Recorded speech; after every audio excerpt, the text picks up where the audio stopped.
Hello and welcome back to my channel Anurag law classes. आज हम पढ़ रहे हैं corporate finance and financial management और ये हमारा तीसरा वीडियो है जिसमें हम पढ़ेंगे कॉरपोरेट वैल्यूएशन मॉडल्स। तो कॉरपोरेट वैल्यूएशन मॉडल्स जो हैं ये टूल्स होते हैं एनालिसिस के लिए और इन्वेस्टर के लिए, जो कि जिससे कि एस्टिमेट किया जा सकता है कंपनी को या और उसकी सिक्योरिटीज़ को। तो पहला जो मॉडल है वो आता है असेट बेस वैल्यूएशन मॉडल। तो असेट बेस वैल्यूएशन मॉडल में इसकी डेफिनेशन है कि ये जो मॉडल है ये एस्टिमेट करता है कंपनी की असेट को और लाइबिलिटीज़ को जो कि बैलेंस शीट में दी गई होती हैं। ठीक है, ये बैलेंस शीट के अलावा और कोई असेट या लाइबिलिटीज़ को इवेल्युएट या एस्टिमेट नहीं करता है। इस अप्रोच में हम नेट असेट वैल्यू निकालते हैं। नेट असेट वैल्यू जो है वो टोटल लाइबिलिटीज़ को माइनस किया जाता है market value of total assets से। अब इसमें थर्ड पॉइंट आ जाता है हमारा कि ये यूज़ कहाँ कहाँ किया जाता है असेट बेस वैल्यूएशन मॉडल। तो असेट बेस वैल्यूएशन मॉडल जो है कॉमनली यूज़ किया जाता है उन कंपनियों द्वारा जिन कंपनियों के पास बहुत ज़्यादा अमाउंट के एसेट होते हैं, जैसे कि रियल एस्टेट हो गया, मैन्युफैक्चरिंग हो गया बहुत बड़े अमाउंट पे, या फिर कोई रिटेल बिजनेस हो गया बहुत बड़े अमाउंट पे। इसकी एक लिमिटेशन भी है। इसकी लिमिटेशन ये है कि ये इनटेंजिबल एसेट्स को कैप्चर नहीं कर पाता है। जो इनटेंजिबल एसेट वो होते हैं जिनको हम देख नहीं सकते या फिर फील नहीं कर सकते, मगर ये एट दैट टाइम प्रेजेंट होते हैं, तो ये उसको कैप्चर नहीं कर पाता है असेट बेस वैल्यूएशन मॉडल। तो इंटेंजिबल एसेट हो सकते हैं जैसे कि ब्रांड की रेपुटेशन हो गई, इंटेलेक्चुअल प्रॉपर्टीज़ हो गई, या फिर ह्यूमन कैपिटल हो गई। तो ये इन सब को जो है कैप्चर नहीं कर पाता है। इसका एक एग्जांपल है कि रियल एस्टेट इन्वेस्टमेंट ट्रस्ट जो होता है वो ज़्यादातर टाइम यूज़ करता है एसेट बेस्ड वैल्यूएशन मॉडल अपनी प्रॉपर्टी की वैल्यू निकालने के लिए और अपने पोर्टफोलियो में उस प्रॉपर्टी की वैल्यू को डालने के लिए रियल एस्टेट इन्वेस्टमेंट ट्रस्ट जो है यूज़ करता है एसेट बेस्ड वैल्यूएशन मॉडल। अब हमारा सेकंड मॉडल आता है अर्निंग बेस्ड वैल्यूएशन मॉडल। तो अर्निंग बेस्ड में क्या होता है, ये अर्निंग के ऊपर है कि इसमें देखा जाता है कि एक कंपनी की अर्निंग कैपेसिटी कितनी है, और इसमें फोकस किया जाता है अर्निंग पर शेयर पे या फिर प्राइस टू अर्निंग रेशियो पे इसमें फोकस किया जाता है। ये जो सेकंड पॉइंट है हमारा, ये जो अप्रोच है ये एस्टिमेट करती है प्रेजेंट वैल्यू को। ये एस्टिमेट करती है प्रेजेंट वैल्यू ये एस्टिमेट करती है जो हमारे फ्यूचर में डिविडेंड होंगे उसकी वैल्यू ये हमें प्रेजेंट में बताती है, और ये एडजस्ट भी करती है रिस्क को और ग्रोथ प्रोस्पेक्टस को भी ये एडजस्ट करता है। अर्निंग बेस्ड वैल्यूएशन मॉडल ये यूज़ किया जाता है पब्लिकली ट्रेडेड कंपनीज में, जहाँ पे कि डाटा जो है अवेलेबल होता है, रेडिली अवेलेबल होता है। जहाँ पे कि डाटा वहाँ पे ये यूज़ किया जाता है पब्लिकली ट्रेडेड कंपनीज़ में। इसकी लिमिटेशन है कि ये जो एज्यूम करता है ये एक स्टेबल अर्निंग को एज्यूम करता है, जिसमें और ऐसा तो कभी हो नहीं सकता कि स्टेबल अर्निंग ही होगी, और हमेशा बिजनेस में फ्लक्चुएशंस आते रहते हैं। तो ये फ्लक्चुएशंस को जो है नेगलेक्ट कर देता है, ये कंसीडर ही नहीं करता है फ्लक्चुएशंस को, जिससे कि बिजनेस साइकिल या फिर नॉन रिकरिंग एक्सपेंसेस को ये क्या कहते हैं, कंसीडर ही नहीं करता है। इसका एग्जांपल आएगा एक एनालिस्ट जो कि प्रॉफिट टू अर्निंग रेशियो, एक एनालिस्ट जो है वो यूज़ करता है प्रॉफिट टू अर्निंग रेशियो और डिस्काउंटेड अर्निंग मॉडल, जिससे कि इक्विटी की वैल्यूएशन की जा सके और उसके बारे में रिसर्च की जा सके। कैश फ्लो बेस्ड मॉडल आ जाता है हमारा। फिर इसमें कैश फ्लो के ऊपर जो है एक्सपेक्टेड फ्यूचर कैश फ्लो जो होते हैं कंपनी के, उसके ऊपर जो है कंपनी की वैल्यूएशन की जाती है, उसमें प्रेजेंट वैल्यू निकाली जाती है फ्यूचर के कैश फ्लो को एक्सपेक्ट करके। इस अप्रोच में कॉमन टेक्निक है जो कि जानी जाती है डिस्काउंटेड कैश फ्लो एनालिसिस के द्वारा।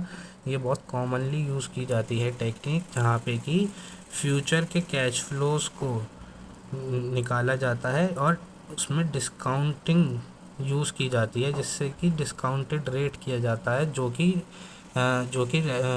कि हमें बतलाता है कि जो डिस्काउंटेड रेट है वो रिस्क होता है, कि इन्वेस्टमेंट में कितना रिस्क है, वो हम डिस्काउंटेड रेट कहते हैं इसमें।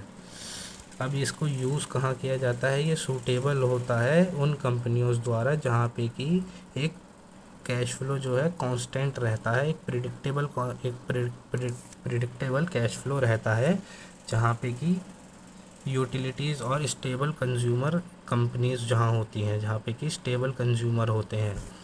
इसकी भी एक लिमिटेशंस है, जो इसकी लिमिटेशन है कि ये इसमें एक्यूरेट फोरकास्ट करनी पड़ती है फ्यूचर कैश फ्लोज की, और एप्रोप्रिएट सिलेक्शन लेना पड़ता है डिस्काउंट रेट का, और जो कि सब्जेक्टिव हो सकता है। कुछ लोग कहेंगे कि इतना डिस्काउंट रेट या इतना जो है हमारा रिस्क रेट नहीं होना चाहिए इतना, और कुछ कहेंगे कि इतना रिस्क रेट होना चाहिए, तो ये सब्जेक्टिव होता है।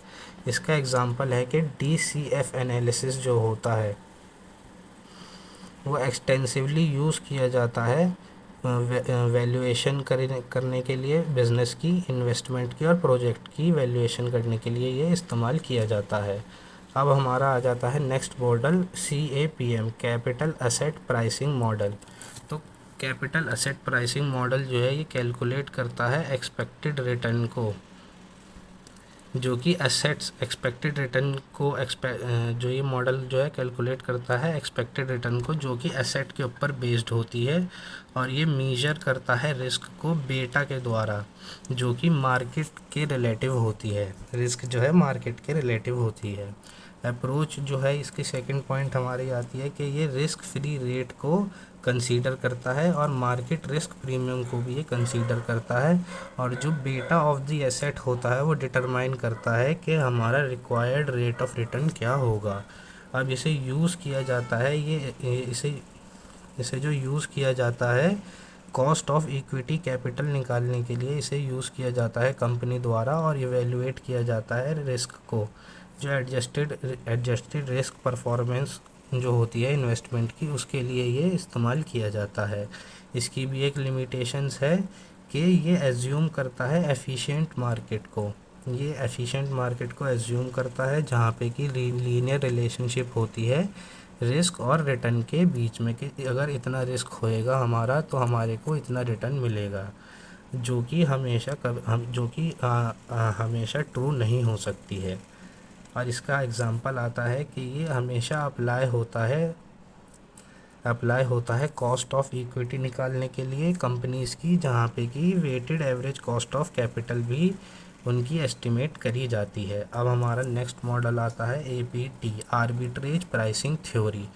तो आर्बिट्रेज प्राइसिंग थ्योरी जो है ये अल्टरनेटिव है कैपिटल असेट प्राइसिंग मॉडल का, जो कि डिस्क्राइब करता है रिलेशनशिप जो है एक्सपेक्टेड रिटर्न के बीच में और एसेट के बीच में, ये रिलेशनशिप को डिस्क्राइब करता है, और इससे कि एक्सपोजर मिलता है various sources of systematic risk. तो इसमें कि हम आइडेंटिफाई कर लेते हैं इससे कि हमारे पास हमारे रिस्क क्या क्या हो सकते हैं।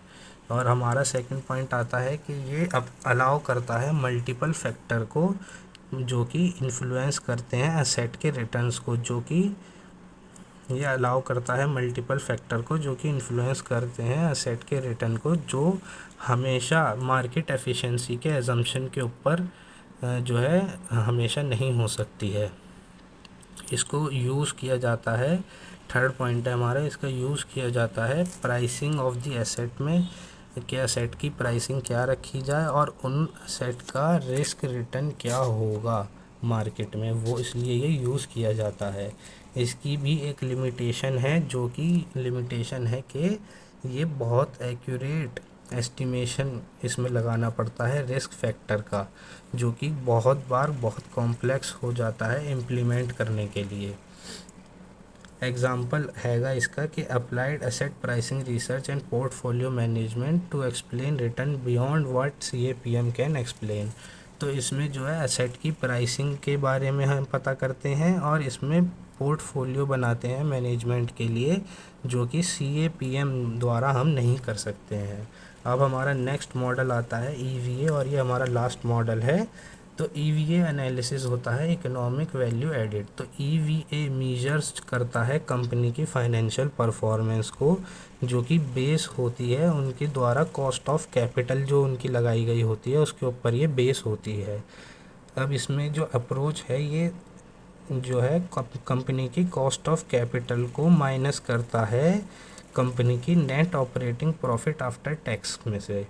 इसका यूज़ जो है वो किया जाता है मैनेजरियल परफॉर्मेंस के लिए। इसका इवेलुएट मैनेजरियल परफॉर्मेंस के मैनेजर के परफॉर्मेंस को इवेलुएट करने के लिए इसका इस्तेमाल किया जाता है, और एलोकेट किया जाता है कैपिटल एफिशिएंसी को।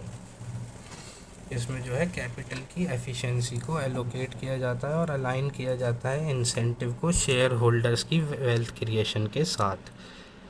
इसकी लिमिटेशंस हैं कि इसको एडजस्ट करना पड़ता है अकाउंटिंग डिस्टॉर्शंस के बाद में, जो कि बहुत सेंसिटिव होता है कॉस्ट ऑफ कैपिटल के लिए। इसका एग्जांपल है कि ये उन कंपनियों द्वारा यूज़ किया जाता है जहाँ पे कि प्रॉफिटेबिलिटी ऑफ द प्रोजेक्ट जो है बहुत हाई होता है। अगर आप मेरी वीडियो यहाँ तक देख रहे हैं तो आपका बहुत बहुत धन्यवाद। चैनल को सब्सक्राइब कीजिए, वीडियो को लाइक कीजिए। Thank you.